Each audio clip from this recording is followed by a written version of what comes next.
peringatan tsunami di Jepang kayak gini tuh sirinenya tuh bikin panik. Baru aja dapat peringatan tsunami di Jepang, di daerah tempat aku itu terdeteksi terkena resiko tsunami juga guys. Tapi aku sempat bingung juga ya, kalau di Indonesia ini tuh udah paniknya tuh udah luar biasa banget. Tapi waktu aku lihat orang-orang di luar itu nggak ada orang yang kumpul, nggak ada orang yang lari, nggak ada orang yang panik guys. Cuman aku doang yang panik. Katanya sih ada potensi tsunami, tapi levelnya tuh kayak masih advisor gitu loh guys. Jadi masih ringan gitu. Jadi belum terlalu berbahaya. Dan ternyata orang-orang di Jepang itu udah terbiasa guys dengan sirine-sirine kayak gini itu, dan orang-orang di sini tuh nggak langsung panik. Mereka tuh udah tahu kapan harus evakuasi beneran dan kapan cukup menjauh dari pantai aja. Tapi tetap waspada ya, lebih baik daripada nyesel kan ya. Pokoknya stay safe untuk semua orang yang di Jepang. Jangan lupa untuk selalu cek informasi resmi dari NHK dan aplikasi bencana lainnya. Dari televisi juga langsung disiarkan guys. Ya Allah, baru juga pindah ke Jepang kok malah kedengeran suara kayak gini tuh bener-bener panik banget guys. Baru juga beberapa bulan di Jepang, terus tiba-tiba aku dengar suara kayak gini tuh dari luar rumah tuh bikin panik banget. Aku kira ini tuh kayak alarm biasa, tapi ternyata itu suara peringatan tsunami dong. Aduh panik banget sumpah, buru-buru cari tahu harus ngapain, harus kemana evakuasi. Tapi pas aku keluar rumah, ya Allah nggak ada orang yang panik. Gimana sih ini? Ternyata ini tuh cuma tsunami advisory alias peringatan ringan. Jadi warga lokal di sini tuh ya udah biasa aja gitu, udah pasrah aja kali ya gitu ya. Tahu ah. Tapi jujur ya, sebagai orang baru dengar suara peringatan kayak gini tuh panik banget guys, sumpah.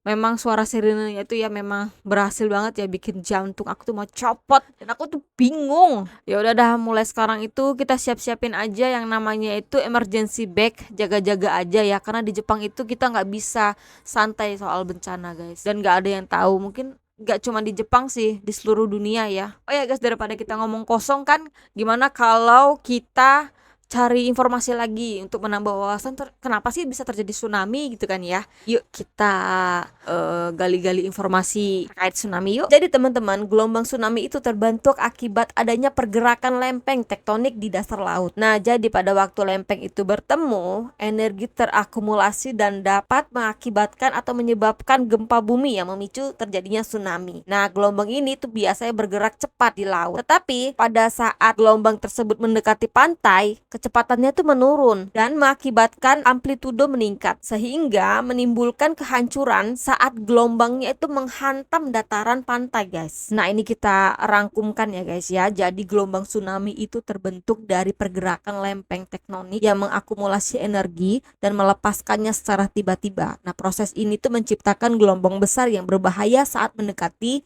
daerah sekitaran pantai. Nah, pergerakan lempeng tektonik adalah penyebab utama gempa bumi dan tsunami. Energi yang terakumulasi di zona subduksi dapat dilepaskan secara mendadak ataupun bertahap. Jadi si gelombang tsunami ini itu bisa meningkatkan amplitudonya saat mendekati pantai. Jadi meskipun kecepatannya berkurang, tapi itu bisa menghantam daratan itu dengan sangat-sangat keras guys.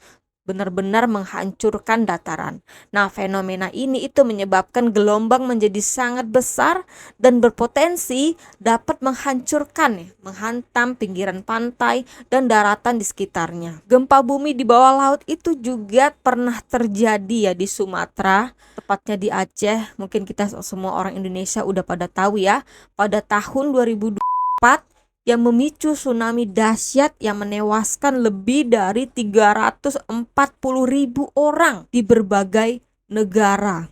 Jadi bukan cuman di Aceh aja guys, jadi itu juga berdampak ke negara yang lain akibat pergerakan lempeng tektonik yang sangat-sangat begitu kuat. Masih ingat nggak tragedi tsunami tahun 2004 yang menjadi pelajaran penting ini bagi negara-negara lain ya, terutama negara kita sendiri ya, dan sekitaran Samudra Hindia, untuk meningkatkan sistem peringatan dini ya tentang tsunami. Peringatan ini tuh sangat membutuhkan untuk menyelamatkan nyawa jiwa manusia ya. Kemudian Jepang itu juga nggak mau kalah guys. Jepang membangun tanggul laut setinggi 15 meter setelah tsunami 2011 untuk mengurangi dampak bencana. Jadi sebelumnya Jepang itu sudah mempelajari dari tragedi tsunami tahun 2004 yang terjadi di Sumatera, tepatnya itu di Aceh. Kemudian Jepang mempelajari itu semua setelah terjadi tsunami juga di Jepang di tahun 2011. Nah, kemudian mereka membangun tanggul laut setinggi 15 meter.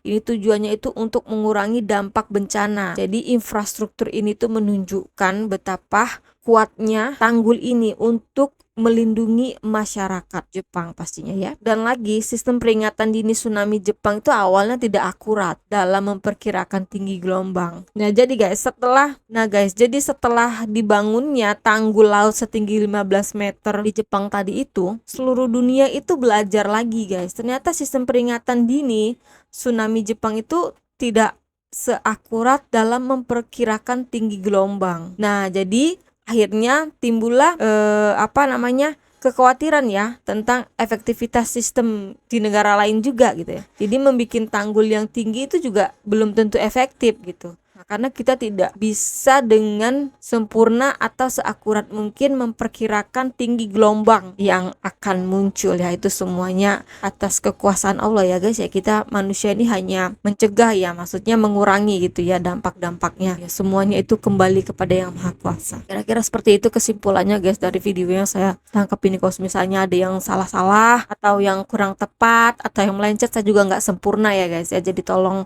kasih penjelasan di kolom komentar ya, supaya ini bisa menambah wawasan buat kita semuanya. Terima kasih. Makasih udah nonton videonya. Mohon doanya untuk kami yang sedang merantau jauh di tanah air, di negara orang. Tak selalu mudah teman-teman. Kadang cuaca dingin, hati juga ikut dingin. Tapi kami terus belajar, bertahan, dan berjuang demi keluarga kami dan masa depan kami. Dan masa depan negara juga pastinya ya. Semoga Allah selalu melindungi kami di setiap langkah kami. Doa kalian, teman dan saudara di tanah air sangat berarti bagi kami. Doakan kami yang sedang berjuang di tanah rantau. Semoga tetap kuat, tetap sehat, dan selalu dalam lindungan Allah Subhanahu wa Ta'ala. Bismillah. Dan yang terakhir, kalau misalnya kalian penasaran banget tentang fisika kejamnya di balik tsunami, nanti kalian bisa klik aja di keyword pencarian di YouTube kalian. Itu judulnya fisika kejam di balik tsunami. Nah, nanti muncullah video yang baru tadi kita tampilkan ya. Selamat belajar. Jangan lupa subscribe-nya, komen, dan I love you.